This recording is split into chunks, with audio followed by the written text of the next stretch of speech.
natin ngayon. So galing ako ng full tank, naka-EV lang siya.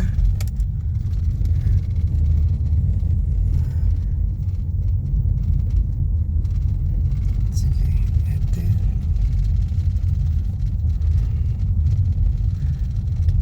Napapansin nyo may alarm na kasi kailangan ng i-change oil to, dahil ang natatakbo na nito ay 49,424.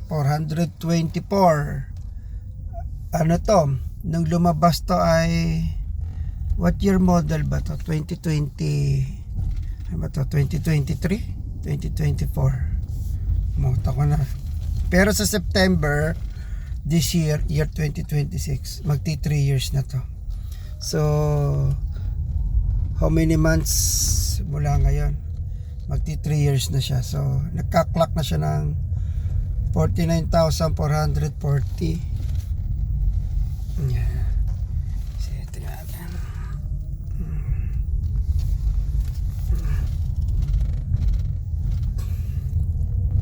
Okay, tingnan natin kung gaano katipid ang Yaris Cross pagka ganitong hindi sobrang bilis.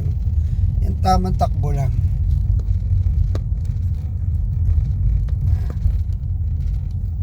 Yan, naka EV mode tayo ngayon. EV.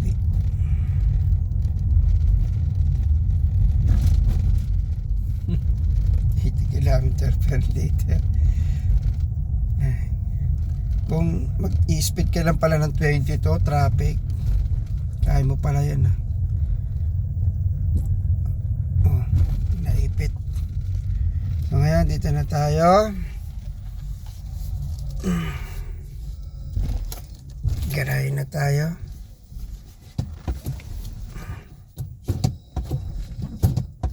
Okay. So ito 90, pero hindi pa yan ang pinakatotoo niyan. Ang pinakatunay niyan ito, kung i-off mo na siya. Teka lang, medyo may araw eh. Sige, off natin yung engine. Full tanks agad yan eh.